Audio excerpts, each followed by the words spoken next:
hell? Nagtatakang sabi ni Harry. Wait, dyan ka lang. Huwag kang aalis. Huwag kang lalapit. Hindi tumitingin sabi ko sa kanya. Wala nang nagawa si Harry nung lapitan ko si Charlene. So, that was Chat's sister-in-law and you left me there because she thinks nagkakamabutihan kayo ni Chat? Nakangawing tanong ni Harry habang naglalakad na kami palayo. Agad niyang ginagap ulit ang kamay ko. Yup. I dodged Charlene personal question at nagpasalamat talaga ako. Inasar niya lang ako dahil sa picture na nakapost sa Facebook wall ni Chat. This is insane. I can't believe I'm jealous of that guy. I mean, gay. Napatigil ako sa paglalakad. Tsaka tiningala si Harry. What? Seryoso ka? Natawa ako. Do I look like I'm kidding, miss? Poker face na itinuro pa niya ang sarili. Para kang sira. Tinawanan ko siya. Magkagusto man ako sa kanya, hindi niya ako papatulan. Do you like him? He asked, terrified. What? No. But then narealize ko na nagustuhan ko naman talaga si Chat. Oo pala, I mean, before ko nalaman na bakla siya. And that was when you're still a jerk. You know? Kibit balikat kong sabi bago nagsimulang maglakad. Wala nang nagawa si Harry kundi ang sumabay uli.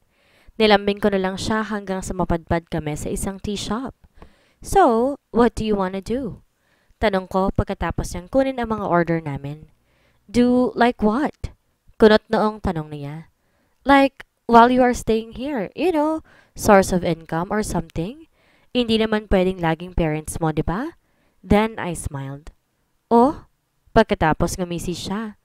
You might be wondering if how can I afford living like this here? Well, yeah. Nahihiya akong sagot. My mother is too rich. Kibit balikat niyang sagot. O nung nag-work siya sa Maravias? Work? He laughed bitterly. Hindi ko alam pero nag-iwas siya ng tingin. Yeah, work. Wala talaga akong ugaling pakialamera, kaya kagaya ng dati, hindi ko na lang ipinush pa ang topic.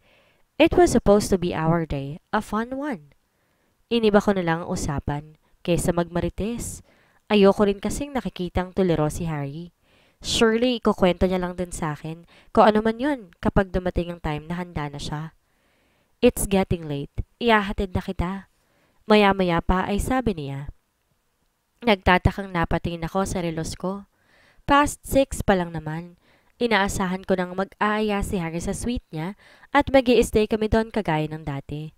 6:00 pa lang. Biglang sabi ko. Oh, hindi ko ba nasabi na may lakad ako mamaya? Gulat niyang tanong. Umiling ako. Bigla ako ng liit sa expectation ko. Damn, excited pa naman ako. Oh well, ang dapat ko na lang palang i-expect ay ang ma-disappoint. Although wala naman sa akin yon, I meant, pwede naman siyang magkalakad kahit minsan hindi ko alam, 'di ba? Sana nga lang nasabi ni Harry, para hindi ako nagmukhang tanga na may lakad pala siya ngayon. Sorry about that. Akala ko nabanggit ko na sa'yo. He scratched his head a bit. Pinilit kong ngumiti. It's okay. Akala ko lang may overnight tayo but it's fine. I assured him. God, I forgot to tell you. I'm really sorry. Babawi na lang ako bukas. He squeezed my hand. Ay, baka may lakad din kami ni Lara bukas ng gabi. I don't know why I said that. Wala naman talaga kaming lakad ng mga kaibigan ko. I would probably be just in my room, nagbabrowse sa internet. Sasama na lang ako, bigla niyang sabi. I see. Pinilit kong umiti ulit. Shit, hindi nga kami nagkakatext ni Namorin eh, at medyo busy nga sila sa ibang bagay. Bawal ba akong sumama bukas? Basta, I will let you know. I just dismissed my case. Pag-angat ko lang naman ang pride ko yun eh. Mabubulilyaso pa. Tanggap ko na. Might as well buong weekend ko na lang siyang wag makasama. I was being a brat but at least I was not a nagger. I just gave him a kiss. Hindi ko na rin siya pinababa ng sasakyan niya. Nang mawala na ang kotse ni Harry sa paningin ko, I immediately sent Chat a message. For sure, free yun ngayon. Aayaan ko siyang lumabas and well, ikukwento kong nakita ko si Charlene kanina. Nakatunga nga lang ako sa kwarto ko nang tumawag si Chad. I will be out with my friends later. Sama ka na lang, sunduin kita? Agad niyang sabi. Alright, awesome, see ya. Tawag ka na lang uli, ingat. Mabilis kong sabi. Nag-jeggings na itim ako at nagsuot ng hanging blouse na orange. Hindi na ako nag-makeup, naglagay na lang ako ng lipstick. Lately, hindi ko naramdam ang urge na mag-makeup, but I guess my taste in clothes won't change anytime soon. Pasado 9:00 ako sinundo ni Chad. Naabutan niya pa si Pops, nakadarating pa lamang. Kahit si Pops ang akala, mag-overnight ako with Harry. Gusto ko na lang matawa. So, what happened? Last week out of town si Harry. Ngayon anong meron at lonely ang weekend mo? Agad na tanong ni Chad nang nasa kotse na niya kami. Wala naman. We went on a movie date kanina. Tapos may lakad daw siya tonight. Pinalabas kong wala lang yun sa akin. Pero may konting uneasiness pa rin ako.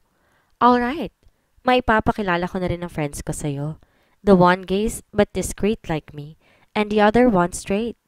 Medyo pabling yun. Iwas ka na lang ha. Kahit sabihin mong taken ka na, magpapapansin pa rin yun. Then he chuckled. Interesting. Ang tanging nasabi ko. Kung noon nga na single ako, wala akong pinatulan. Ngayon pa kayang nandyan si Harry? But when I met Gerard, agad kong natukoy ang natural charm niya para mahatak ng atensyon ng babae. He was a joker, guwapo, swabe ang mga banat at madaldal in a good way. Seryoso? Mukha ka lang 18. Seryosong mukhang sabi ni Gerard. Nako, Gerard, sabi ko sa'yo taken na yan ha? Biglang paalala ni Chad na ikinatawa ko. Walang taken kay Gerard, Chad. Alam mo naman, singit naman ni Dion. Isa sa mga kasama namin. Grabe naman kayong dalawa. Friendly lang talaga ako. Kunwari, nasasaktang sabi ni Gerard. Tumawa na lamang kami. Nag-enjoy ako sa company nilang tatlo. College friends daw sila at walang kaso kay Gerard nang umamin sina Chat at Dion sa kanya ng gender namang ito. Sus! Uunlad ba ang Pilipinas kung itatakwil ko sila dahil sa gender nila? At kahit na, it doesn't change the fact na sanggang dikit kaming tatlo ng college. Bakla man sila o hindi, mabubuting tao sila. And it is all that matters. Medyo slur na sabi na ni Gerard. Halos lahat kami may tama na. Pasado 1:00 na at panay lang ang order nila ng Red Horse at mga kung ano-anong pagkain. Kahit asirin nila ako na sumasama kina Chat at Dion, bullshit silang lahat. Straight nga sila, wala naman silang pera. Itong dalawa. Humalakhak si Gerard. Natawa din kaming tatlo. Ano? Paghahatian na ba namin ni Chat yung gusto mong kondo sa Ayala? Biro ni Dion. Gaga. Can afford ko naman ang apartment ko sa Pasay. Pagkatapos, natawa na naman kami. Hanggang doon lang naalala ko dahil nag-blackout na ako. Nagising ako sa pagkatok ni Pops sa pinto ng kwarto ko. Nandito pa si Pops, ibig sabihin maaga pa, kaya siguro masakit ang ulo ko. I got up and opened my door of my room. Bak! Hindi ko na naituloy ang tanong ko dahil nakita ko si Harry, nakatayo sa likuran ni Pops. Harry? Gulat kong tanong. Kanina ka pa raw niya tinatawagan para sabihin na pupunta siya pero hindi ka sumasagot. Buti na abutan niya ako. Nakangiting sabi ni Pops. Nilingon niya ulit si Harry. Basta nakaready ang agahan sa ibaba, sabay na lang kayong kumain. Salamat po, sabi ni Harry. Nasa puko ang aking noo. Wala na si Pops nang papasukin ko si Harry sa kwarto. Mabuti at isang araw na iyon sa mga araw na hindi ko trip magkalat kaya malinis ang kwarto ko. Bakit ka nandito? Pikit ang mga matang naupo ako sa gilid ng kama. You alright? Sa halip ay tanong niya. Tumabi siya sa akin. His scent lingered in my nose automatically. Anong oras ka ba natulog? I tried to open my eyes pero sobrang antok ko kaya napapapikit ako. Masakit imulat ang mga mata ko. Napansin ko nakapagpalit naman ako ng damit bago matulog. But, oh hell, paano ko nakauwi? Shit! Bigla ako napatayo. Holy shit! Kinapa ko sa kama ang cellphone ko and I dialed Chat's number. Hindi siya sumasagot. Malamang tulog pa rin ang baklang yun. What's wrong? Nagtatakang tanong ni Harry. Sa pagkataranta ko'y para ko nahilo. Umikot ang palingon ko at bigla ako naduwal. Damn! Dumiretso ako sa banyo ng kwarto ko. Sinundan ako ni Harry. What the hell is happening? Are you alright? Tanong niya habang hinahagod ang likod ko. He gave me the tissue box after. Hangover, sabi ko lang. Nagmumug ako ng tubig mula sa gripo at nagpunas ng tissue sa bibig. Excuse me, what? Hangover? Bakas na bakas ang gulat sa gwapong mukha ni Harry. I sheepishly smiled nang ma-realize kong hindi nga pala niya alam. Did you go out last night? There was danger in his tone. Dahan-dahan akong tumango. Napainom ako. Nang kaunti. Napahilamos si Harry sa kanyang mukha. Are you kidding me? Konti? He grabbed my hand at lumabas kami ng banyo. Pinaupo niya ako sa kama paharap sa kanya. Where did you go? Who were you with? Friends. It's okay. Nagtakip ako ng bibig na maghikab ako. Anyway, bakit ka pala nandito? Nawala ang pagkakakunot ng noon niya. Well, I felt bad last night. Hindi ko agad nasabi sa'yo na may lakad ako. Okay lang naman yun. Putol ko pa sa paliwanag niya. Okay na ako. Ayoko nang maalala pa. It was not supposed to be a big deal now. I drank my worries away. And besides, he was here with me. It was all that mattered now. He stopped talking and just looked at me. Napasigaw ako nang bigla kong yakapin ni Harry. Magkapatong kami napahiga sa kama ko. His face was on my neck. Ramdam ko ang init ng kanyang paghinga. Harry? Natatawang tawag ko. This feels nice. Us in your room. Anas niya. Niyakap ko rin siya. Ipinulupot ko ang mga hita ko sa bewang niya. Yeah, feels nice. Bigla akong dinilaan ni Harry sa leeg. Napahiyaw ako dahil sa kiliti. Harry, ano ba? He just chuckled. Come, kain muna tayo. Pops cooked us breakfast. Bumangon siya pero nakatitig pa rin sa akin.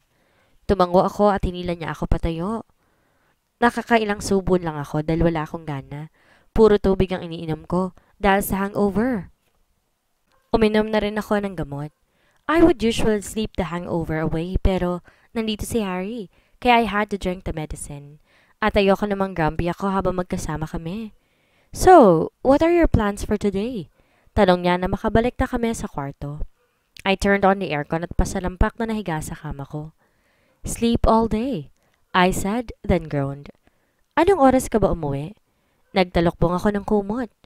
I don't remember. Pag-amin ko. What? You were wasted that much? Sino mga kasama mo? What if your drink was spiked again? Sunod-sunod niyang tanong, sabay hila pa sa kumot ko. Ngumuso ako. Sinachat ng kasama ko. They were all gays. Pagsinungaling ko pa. It was just that moment. Napalabis si Harry. Chat. Really? Walang gana niyang sabi. Tumawa lamang ako at tinila siya palapit sa akin. I was feeling naughty, kaya kinapa akong pagitan ng mga hita niya. He caught my hand. Don't start something you might not finish. Nakangising sabi pa ni Harry. Can I, hindi ko pa kasi na-try. Besides, you've done it to me a few times. Humarap ako sa kanya at tinignan ng zipper niya. Tumawa siya. Nahihiyang tumango ako noong tinanong niya sa akin. Kung gusto ko ba daw bang magmukbang? Tamingala si Harry na para nag-iisip. Pinalo ko siya sa dibdib at tumawa lamang siya. Umupo ako sa tabi niya at tinawakan ng kanyang sinturon. Someone's excited? Taas kilay kong tanong. Nakakainis ka, wag na nga. Ngumuso ako pagkatapos ay tumalikod ako sa kanya. Tumawa lamang si Harry. Hey honey, it's too early for hot times. Pinaharap niya ako sa kanya. Pinahiga at saka muling pumatong sa akin. Besides, you cannot do it if I am not hard yet. He smirked. I could not believe we were this open about this thing. Fine, mamaya. Then I bit my lower lip while looking at him. He groaned. Fine. Bigla siyang humiga sa tabi ko at kinuhang isang kamay ko.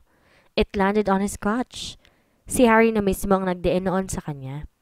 Maya-maya hinayaan niya akong haplusin iyon, and he opened his belt and fly. Play with it. I kept running my hands on it until I felt it grow in my hand. I slid my mouth to take it all in, but I just couldn't. It was too big. Napaubo ako. Iniangat niya ang ulo ko. You okay? Biglang tanong niya. Tumawa ako. Yup. You know what? You can stop. I can take care of it. Nakita ko ang pag-aalinlangan sa mukha ni Harry. Binitawan niya na ang buhok ko at tinapos ang aking pisngi. I'm fine. I smiled. I kept on what I am doing. He kept on moaning so I guess okay lang ginagawa ko. Binilisan ko pa ang aking ginagawa hanggang sa sinalubong na ako ng ulos. And then we were both satisfied when we reached that tingling sensation na ganun lang ang ginagawa. Shower lang ako, sabi ko. Aalis sana ako sa kama nang hatakin niya ako at halikan ng mariin. Sa lagpas isang buwan ko sa aking trabaho, ngayon ko lang naisip at naramdaman ang pagod. Pero nasa isip ko na kaya ko. For the past weeks of a roller coaster ride with Harry, kahit may mga disappointments or such ako na na-encounter, hindi pa rin noon naaalis ang katotohanan na pinapasaya niya ako. He respected me. He took care of me. We talked and we communicated quite well. Bonus pa na ang gwapo at ang hot pa niya. Yes, aminado naman ako. Sa kabila ng pagiging intimate namin, wala pa rin ako masyadong alam sa kanya in a personal level. Iniisip ko na lang darating din kami sa puntong yon. We were going there. My fears were still there, pero hindi ko na sila hinahayaan na mag-take over sa mga desisyon ko. Hindi ko binabaliwala iyon, but I did not let them linger. Birthday ni Nicole this Friday, pero isa-celebrate niya this weekend. She asked me to ask you kung gusto mo bang sumama.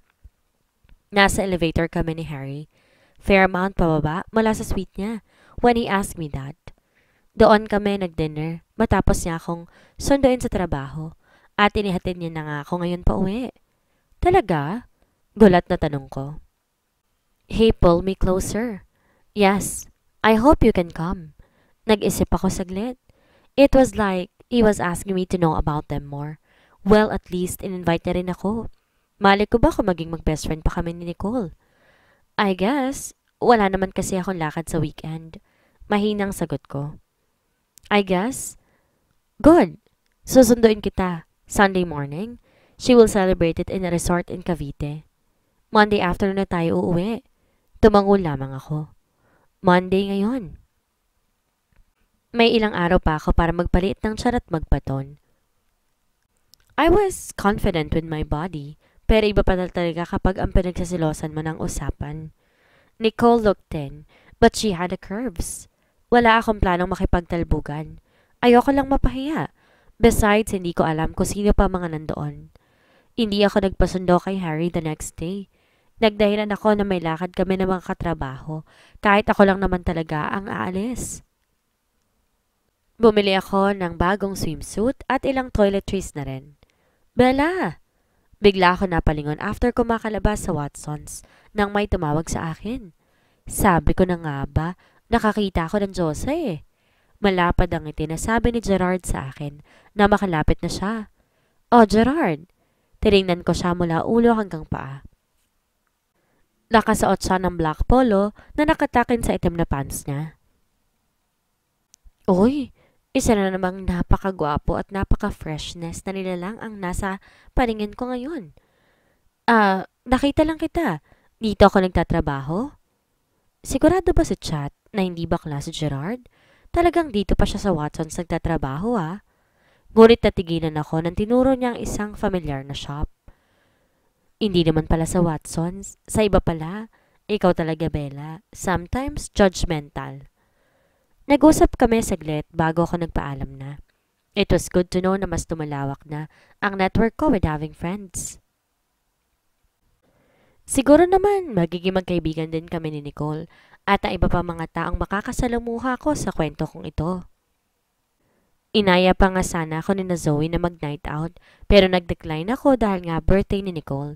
I told them na babawi na lamang ako. Ganito pala ka-challenging kapag marami ka na nagiging friends, no?